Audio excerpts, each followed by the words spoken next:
Lot et ses 2 filles en ont assez. Il va aller habiter sur une montagne, loin de la ville, et ensuite, vous savez ce qu'il fait? Il va aller habiter dans une caverne. Là, il ne veut plus fréquenter personne. Et il se dit, comme ça, je vais me retrouver avec mes filles. Je vais être tranquille avec mes filles. Mais lisez la suite. Lisez la suite. Elle est folle. En fait, les filles, elles ont quitté Sodome et Gomorrhe. C'est clair qu'elles ne se sont pas retournées en arrière. Elles n'ont pas fait comme la mère. Mais elles ont quitté Sodome et Gomorrhe, mais elles ont quitté la ville, mais pas l'esprit de Sodome et Gomorrhe. Parce qu'elles sont parties avec l'esprit de Sodome et Gomorrhe dans leur cœur. Elles ont quitté la ville, elles ont embarqué avec elles la mentalité de Sodome et Gomorrhe. Elles vont même jusqu'à aller enivrer leur propre père. Elles vont, comme dit la Bible, elles vont chercher à le connaître. Vous savez, quand la Bible parle de connaître, dans certains termes de l'original, il est question d'avoir des relations sexuelles avec. Vous imaginez, on est là au niveau de jeunes filles qui vont consommer une relation qui va être incestueuse avec leur propre père. Parce qu'elles veulent une descendance, elles veulent des enfants. Elles vont avoir des enfants, mais elles vont mettre au monde Ammon et Moab, qui vont donner lieu à de nouvelles tribus plus tard, les Moabites et les Ammonites qui deviendront les ennemis d'Israël. Vous savez, les amis, quand on fait les mauvais choix, quand on n'a pas l'autel qui est dressé dans notre cœur, on le paye très cher ensuite. C'est pourquoi la croix, nous ne devons jamais toucher à l'autel de la croix dans notre vie. On doit toujours garder cet autel bien dressé pour que le feu vienne. Et j'insiste sur le fait que le feu doit venir, parce que le feu nous éclaire. Il ne faut pas simplement un autel en forme de croix. Tu peux te tatouer la croix sur la poitrine, tu peux t'accrocher une croix autour du cou, te la mettre à l'oreille. C'est un bijou qui est magnifique, mais souviens-toi que c'est un bijou au même titre qu'une chaise électrique. C'est un gibet. Et la croix, pour qu'elle ait de la puissance, il faut qu'il y ait le feu du Saint-Esprit. C'est pourquoi je veux dire, viens Saint-Esprit, je porte la croix, je n'ai pas honte de Jésus.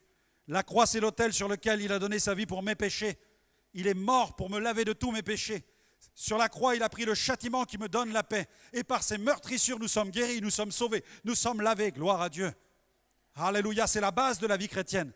Mais en même temps, c'est Seigneur, envoie ton feu, envoie le feu du Saint-Esprit. Viens consumer ma vie, viens me baptiser de feu, Seigneur. Alléluia, que le feu de ton esprit vienne sur moi. Amen. Alléluia. Nous allons aussi faire tomber un autre autel ce matin. Je l'appelle l'autel de la cyberaddiction.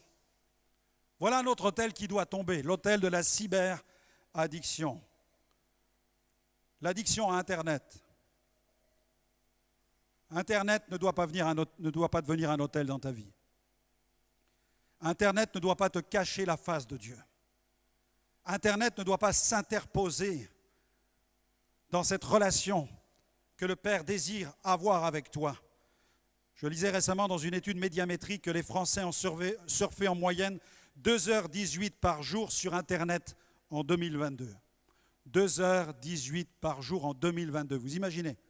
C'est le mis bout à bout des minutes, ici et là, sur une photo, sur une vidéo, sur un site. Mis bout à bout, nous en sommes à 2h18 par jour. Et essentiellement, la stat nous parle des connexions via les téléphones mobiles, les smartphones représentant 75% du temps passé en ligne. Donc c'est pourquoi je dis ce matin, attention, c'est un outil magnifique, c'est un champ de mission extraordinaire, mais il ne faut pas que Internet devienne une chaîne qui va nous séparer de notre relation avec Dieu, parce qu'il y a un danger, c'est que si cet autel se construit dans notre cœur et s'interpose, nous tombons alors dans la cyberaddiction. Dans l'addiction, peut-être pour quelqu'un, à la pornographie, addiction aux jeux vidéo, addiction aux jeux d'argent, addiction aussi au scrolling, vous savez, le fait de faire tourner en permanence le fil de l'actualité. Je regarde des gens, parfois ils sont à table, ils sont en famille, vous avez tous les enfants et les parents, tout le monde est en train de scroller, plus personne ne se parle. On est dans l'église, il y a la louange, il y a les chants, et puis voilà, on est sur Internet, et puis on scrolle, une notification. Mais comment recevoir les notifications du ciel si je suis simplement interpellé par les notifications d'Internet? Je dois à un moment mettre le smartphone dans l'aquarium. Peut-être qu'on va créer une cabine spéciale de désintoxication à l'entrée de l'église. Vous pourrez les mettre dans une urne, les récupérer à la fin pour que vous soyez libérés, que la chaîne soit brisée. Et que vous puissiez dire, non, là, je vais écouter les chants, je vais écouter le chanteur, je vais écouter le pasteur. Je vais mettre, voilà, le smartphone, je le mets en off, je l'éteins. Et là, je viens pour me concentrer parce que Dieu envoie les notifications du ciel sur ma vie. Amen. Il a des messages à me donner et je dois me connecter avec l'actualité du royaume de Dieu. Amen. Si tu es sur Internet, tu n'entendras pas la parole prophétique. Si tu es sur Internet et que tu gères ton business à l'église, tu dis « Ouais, moi, il n'y a pas de problème, je suis là au culte tous les dimanches. » Mais là, tu es là dans l'église et tu gères tes affaires sur Internet. Tu ne vas pas entendre la parole prophétique. Tu ne vas pas entendre le témoignage de la sœur dont nous avons entendu tout à l'heure. Tu ne vas pas entendre la prédication. Tu ne vas même pas entendre les chants de notre équipe qui les a préparés dans la prière pour toucher les cœurs. Non, parce que ton cœur n'est pas prêt pour entendre la parole de Dieu, tout simplement. Tu ne t'es pas préparé pour venir au temple. Tu viens parce qu'il faut venir, mais tu ne viens pas pour recevoir une notification céleste. Mais celui qui se prépare et qui dit « Moi, je vais au temple, je vais au milieu de l'église, de la communion fraternelle, parce que là, tu as préparé des paroles pour moi. » Je peux vous assurer qu'à chaque fois, Dieu lui parle. Et quand il quitte la communauté, qu'il rentre chez lui, il repart le cœur chargé de la pensée de Dieu. Alléluia. Certains spécialistes parlent aujourd'hui de cette addiction comme étant le témoignage, le symptôme d'une immaturité socio-affective. On préfère en fait se replier sur soi, sur ses univers privés, réduit à ses propres choix de connexion. Voilà, ce sont mes favoris, plutôt que chercher à développer une relation avec les bien-aimés qui sont autour de moi. C'est pourquoi, dans chaque réunion, je dis aux gens, serrez la main de la personne, voilà, dites bonjour à quelqu'un, parlez à quelqu'un, voilà, cassez un peu avec votre smartphone, cassez un peu avec cela, parlez avec les gens, regardez-les les yeux dans les yeux. Parce qu'aujourd'hui, il y a une époque où dans les églises, je peux vous assurer que dans les années 90, c'était l'émergence des jeux vidéo. Et quand on prêchait l'évangile, on entendait dans tous les endroits de la salle.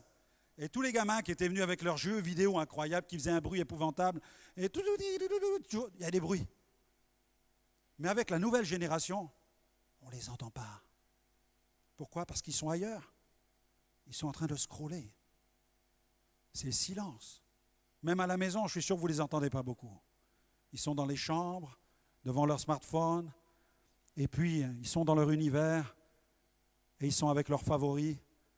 Mais là, il faut casser ça, bien-aimé, parce que Dieu a autre chose pour vous. Dieu a autre chose, ça s'appelle la communion fraternelle.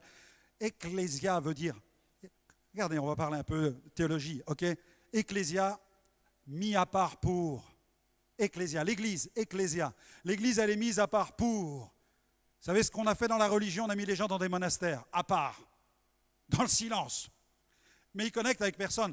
Et un autre mot pour l'église, c'est koinonia. Ça veut dire échange, communion, partage. Alors j'ai besoin de me mettre à part pour Dieu dans la culture de l'échange, du partage et de la communication. Amen. C'est là où mon frère, ma sœur va m'enrichir. C'est là où le pasteur m'a fait du bien. C'est là où les chanteurs ont conduit mon cœur plus près du cœur du Père. Parce que je suis dans la koinonia. L'église, ce n'est pas simplement se mettre à part du monde ou se mettre à part des communautés, parce qu'avec le Covid, il y a aussi ce concept de l'église qui s'est répandu sur Internet, le complotisme, on est tous en danger, l'antichrist arrive, et puis il ne faut pas qu'on nous identifie dans les églises, donc il faut vivre chez soi, dans des groupes de maisons, ne plus aller dans des communautés, ne plus s'afficher en public, parce que nous sommes tous en danger. Et là, mes amis, j'appelle ça, ce n'est pas le revivalisme, j'appelle ça le survivalisme. Et je crois que nous devons nous afficher au contraire. La France a besoin d'une église visible, audible. Alléluia. La France a besoin d'une église qui soit présente.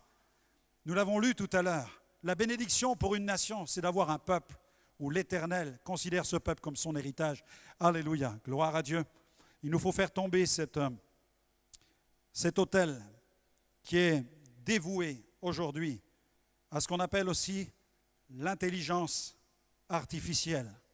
Vous avez entendu parler de l'intelligence artificielle, l'IA? Mais de quelle intelligence s'agit-il? Aujourd'hui, il y a les promoteurs d'une intelligence artificielle. Et si le mot « net » en anglais signifie filet, Il doit nous servir pour pêcher le poisson et non pas pour tomber dans le piège du filet de l'oiseleur. Psaume 91, verset 3, « C'est lui l'Éternel qui te délivre du filet de l'oiseleur, de la peste et de ses ravages. » Et je crois qu'aujourd'hui, Dieu a permis que l'intelligence humaine puisse mettre au point l'Internet et qu'il appelle l'Église à relever ce défi d'être présente sur Internet pour y apporter l'intelligence de Dieu. Amen. Il y a l'intelligence artificielle, mais il y a aussi l'intelligence de Dieu. Parce que quand on parle d'intelligence artificielle, on peut se poser la question, quelles sont les bases de cette intelligence? Quelles sont les valeurs morales de cette intelligence qui est en train de prendre le contrôle de l'Internet? Sur quelle base morale repose-t-elle cette intelligence? Qui lui dicte ces valeurs? Où les puise-t-elle? Qui va inspirer l'intelligence artificielle de demain? Sachant que l'être humain a de moins en moins les capacités morales de gérer toute la masse de connaissances qu'il génère. Même la religion est déjà contaminée par l'intelligence artificielle. Je lisais cette semaine dans un journal qu'au moyen de l'intelligence artificielle, certains prêtres vont pouvoir se reposer parce que les ordinateurs vont mener les entretiens au confessionnal à leur place. Vous pouvez trouver aujourd'hui le confessionnal sur Internet. Exemple, salutations mon ami. Voilà ce que dit l'ordinateur quand vous cliquez sur le site qui est dédié à cette intelligence artificielle religieuse équipée du confessionnal. Salutations mon ami, je suis Jésus-Christ, ici pour discuter avec toi et t'offrir conseil et amour. Voilà ce que déclare l'intelligence artificielle. Bien-aimés, il ne faut pas sacrifier notre vie à Internet. Nous ne devons pas l'offrir sur l'autel de l'Internet. Nous devons garder le contrôle de l'Internet, garder le contrôle de notre cœur, que l'autel de la croix soit bien dressé. Nous ne devons pas livrer notre vie morale aux algorithmes. Attention aux algorithmes qui vous tracent, qui vous pistent, qui vous retrouvent et qui vont vous envoyer toute une masse de connaissances parce qu'ils vous ont vu surfer et vous promener dans tel ou tel univers. Ne sacrifie pas ta vie aux algorithmes. Vous avez remarqué que lorsque vous cliquez sur Internet parce que vous voulez acheter une machine à café, tout à coup, dans les heures qui suivent, vous avez une foule de machines à café qui s'affichent sur la marge de votre ordinateur. Tout ça parce que vous êtes pisté par les algorithmes. Et on va donc conduire votre vie, on va diriger votre vie. Mais bien aimé, l'enfant de Dieu ne doit pas être dirigé par les impulsions, par l'activité des algorithmes, mais il doit être dirigé par le Saint-Esprit. Je dois garder le contrôle. Et Internet ne doit pas devenir un hôtel dans ma vie spirituelle. Regardez ce que dit la Bible. 1 Corinthiens chapitre 2, versets 11 à 16. 1 Corinthiens chapitre 2, versets 11 à 16.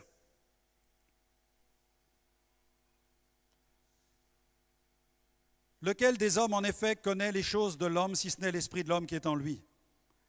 De même, personne ne connaît les choses de Dieu, si ce n'est l'esprit de Dieu. Or, nous n'avons pas reçu l'esprit du monde, mais l'esprit qui vient de Dieu, afin que nous connaissions les choses que Dieu nous a données par sa grâce.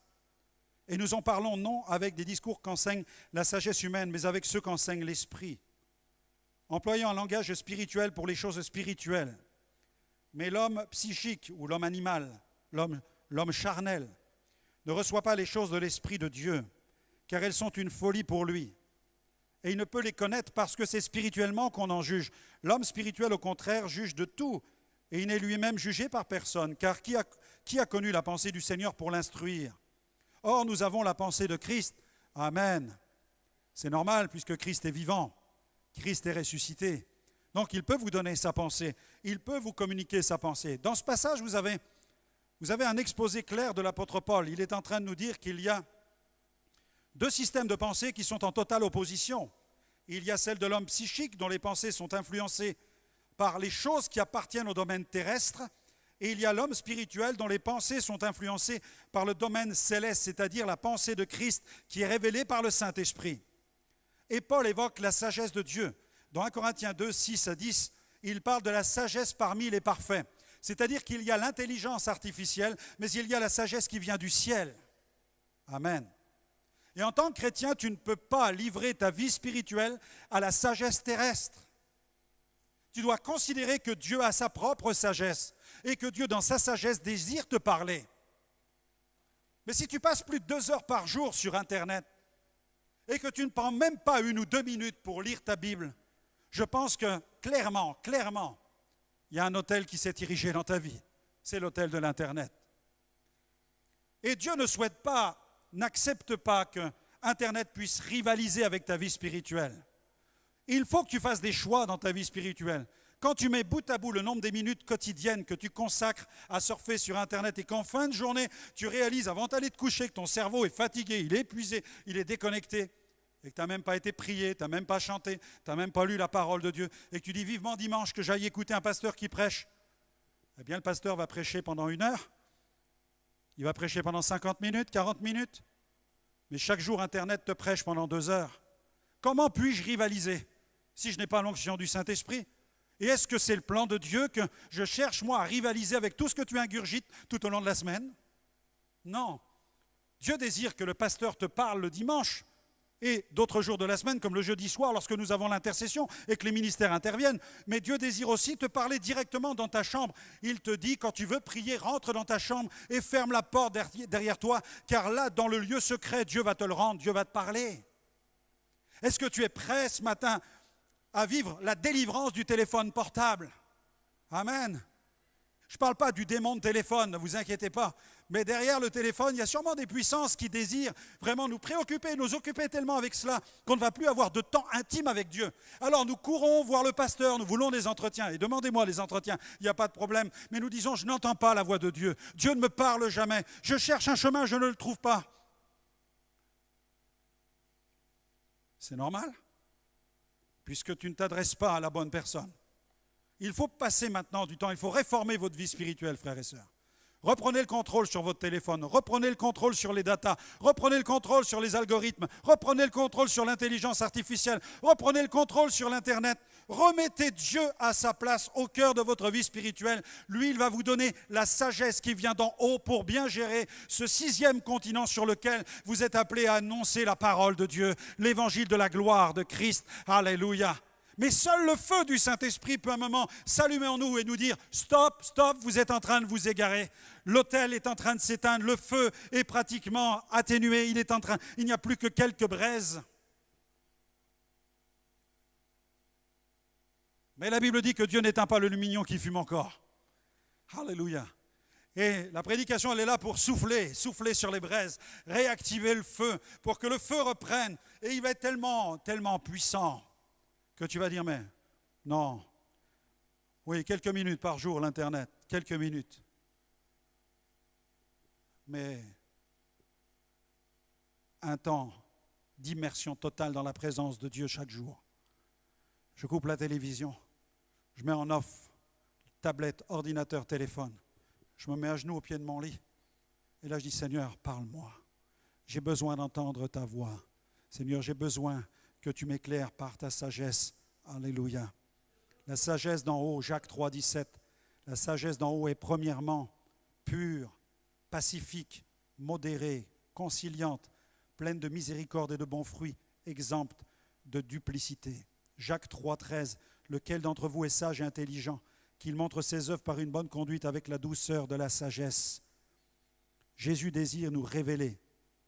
Jésus désire nous révéler sa pensée. C'est ce que j'ai envie de vous donner envie de ça ce matin, frères et sœurs, de vous dire que quand on consomme de l'Internet, nous recevons la pensée qui vient d'un monde sur lequel nous n'avons pas pleinement la main. Mais lorsque nous passons du temps avec Dieu, nous permettons à Dieu d'insuffler dans notre vie sa pensée, sa parole, qui va nous transformer et nous amener plus loin dans notre destinée. Si tu te laisses ficeler par Internet et piéger par Internet, dis-toi que c'est tout ce potentiel que tu n'offres pas à Dieu pour qu'il te fasse entrer dans ta destinée. Ne te laisse pas piller par cela, mais consacre-lui ton cœur. Mon fils, c'est ce qu'il dit dans ta parole, donne-moi ton cœur. Et je crois que l'enjeu des derniers temps va se situer vraiment sur le temps que nous allons vraiment consacrer à Dieu dans la prière, dans la louange, dans la célébration. Que celui qui se souille encore, que celui qui se sanctifie encore. Parce que je viens bientôt, dit le Seigneur. Voilà le temps où Dieu nous dit maintenant, frères et sœurs, Mon fils, ma fille, Dieu nous dit, fais le bon choix. Fais ce choix. N'en fais pas un autel. Dieu ne t'interdit pas. Dieu ne t'interdit pas le portable ni la tablette. Ce n'est pas ce que j'ai dit ce matin, comprenez-moi bien. Mais Dieu dit, n'en fais pas un autel. Parce que je suis jaloux, dit l'Éternel. Il est un Dieu jaloux. Et il n'accepte pas, il ne supporte pas la rivalité. Il déclare dans sa parole qu'il aime à la jalousie l'esprit qu'il a placé en nous. Et il n'accepte pas de le partager avec ce qui va nous souiller. C'est pourquoi ce matin, il te faut veiller à ce que l'autel soit à sa place. Et ton autel, il doit être actif. Actif. Il ne doit pas être en sommeil, ni éteint. Mais tu dois laisser maintenant le feu de l'esprit descendre dessus. On va se lever ensemble. Au cours des cultes précédents, j'ai identifié plusieurs autels pour aider plusieurs d'entre vous à ouvrir les yeux sur certaines choses qui doivent tomber. Nous avons vu plusieurs autels comme l'autel du moi, de l'ego, l'autel de la mondanité, l'autel philéo avec les amitiés dangereuses. Nous avons vu l'autel de Mammon, l'amour de l'argent, l'autel du destin avec Gad et Méni, ces idoles que l'on peut identifier sous l'ancienne alliance et qui sont toujours en activité aujourd'hui. Il suffit de regarder les kiosques à journaux dans les bars et de se rendre compte qu'il y a des jeux d'argent partout. L'autel du business, lorsque les affaires prennent le pas sur Dieu et nous cachent la face de Dieu. L'autel des dieux du sport, lorsqu'on tombe dans l'idolâtrie du sport et qu'on en oublie à se consacrer à Dieu. Nous avons vu aussi l'autel de la cyberaddiction, l'autel Eros, l'autel de l'iniquité, l'autel de l'anomia. Nous avons vu ce terme grec anomia qui nous parle de perversité. Et nous vivons dans une époque de perversité. Alors je prie qu'aujourd'hui le feu de l'Esprit tombe sur nous et nous communique l'énergie qui va permettre de renverser les autels que Dieu réprouve afin de nous conduire dans cette vie tellement intime avec le Père que nous n'allons avoir dans nos vies qu'un seul autel, l'autel de la croix. Parce que Dieu ne peut baptiser de feu que l'autel de la croix. Amen. Il ne pourra pas partager son feu. Le feu de Dieu n'est pas un feu étranger.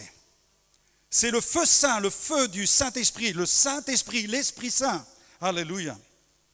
Et ce matin, j'aimerais attirer votre attention sur plusieurs totems qu'il veut renverser. Peut-être certains vont vous surprendre, mais je vais parler de l'autel des totems, l'autel des interdits et l'autel de l'esprit de mort.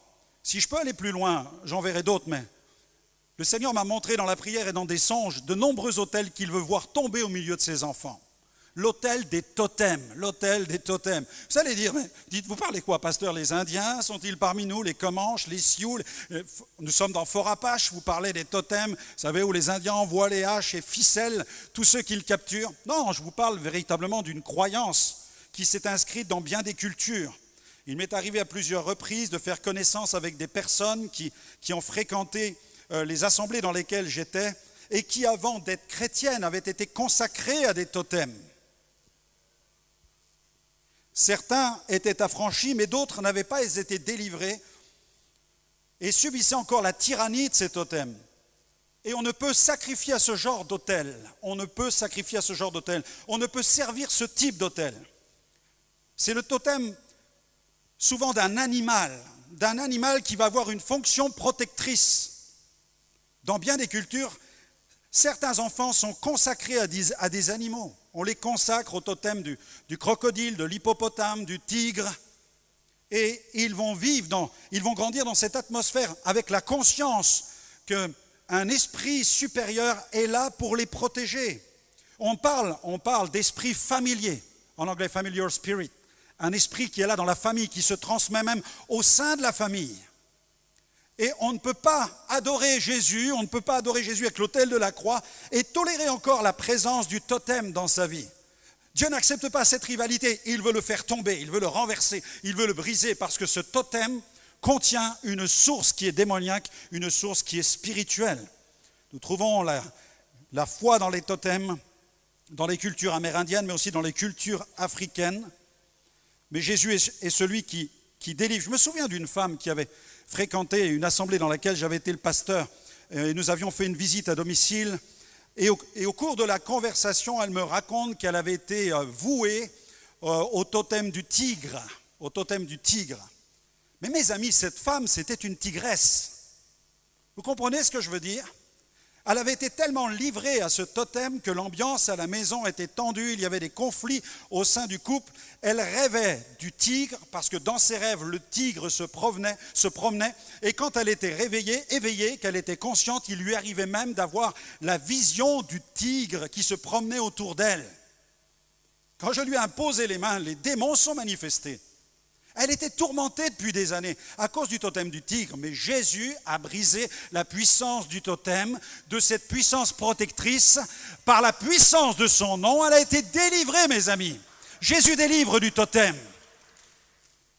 Il est tout puissant et il n'accepte pas de partager. Le Père n'accepte pas de partager l'autel de la croix avec ce genre de totem. Tu dois renverser ce totem. Si tu en as chez toi, si tu as des idoles chez toi que tu as accrochées dans ta maison qui font référence à des puissances protectrices, fais tomber cela. Tu n'as pas besoin de la main de Fatma chez toi. Tu n'as même pas besoin d'un crucifix pour protéger ta maison. La croix doit être dans ton cœur. Souvent dans la tradition, nous mettons notre foi dans les objets. Certains mettent du sel dans le coin des portes pour protéger des mauvais esprits qui rentrent à l'intérieur. Mets un coup de balai, mets le sel dans la salade. Alléluia, amen. Jésus est ta super protection. Tu ne dois plus vivre dans la crainte. Tu ne dois plus vivre dans ces superstitions. Le rôle du totem est de protéger et de conduire. Mais la Bible nous dit que tous ceux qui sont conduits par l'Esprit de Dieu sont fils de Dieu. Romains 8, verset 14. Alléluia. Et Paul déclare aux Galates, chapitre 5, verset 16, « Je le dis, marchez selon l'Esprit et vous n'accomplirez pas les désirs de la chair. » Le remède à une vie conduite, à une vie protégée se trouve dans la vie de l'Esprit. Alléluia. Quand vous êtes revêtu du Saint-Esprit, quand vous êtes rempli du Saint-Esprit, vous n'avez plus besoin de tous ces artifices pour vous protéger. Mettez cela dehors. Ne mettez même pas un fer à cheval au-dessus de la porte de la maison. Tu n'as pas besoin du fer à cheval. Je me souviens d'un homme qui voulait se protéger ses nuits avec un crucifix en acier qu'il avait suspendu au-dessus de son lit. Il a commencé à venir à l'église. Quelques jours plus tard, le crucifix s'est décroché, il l'a pris sur la tête. Dieu lui a parlé. Alléluia. Deuxième autel qu'il veut renverser, l'autel des interdits. Certaines cultures sont conditionnées par des totems d'interdits. On parle aussi de totems d'interdits. Il s'agit d'aliments, il s'agit aussi parfois de vêtements. La personne qui va manger ces aliments ou qui va porter ces vêtements va subir la tyrannie de son entourage et on va la dénoncer en lui disant qu'elle commet des malédictions, que le diable va s'acharner sur elle.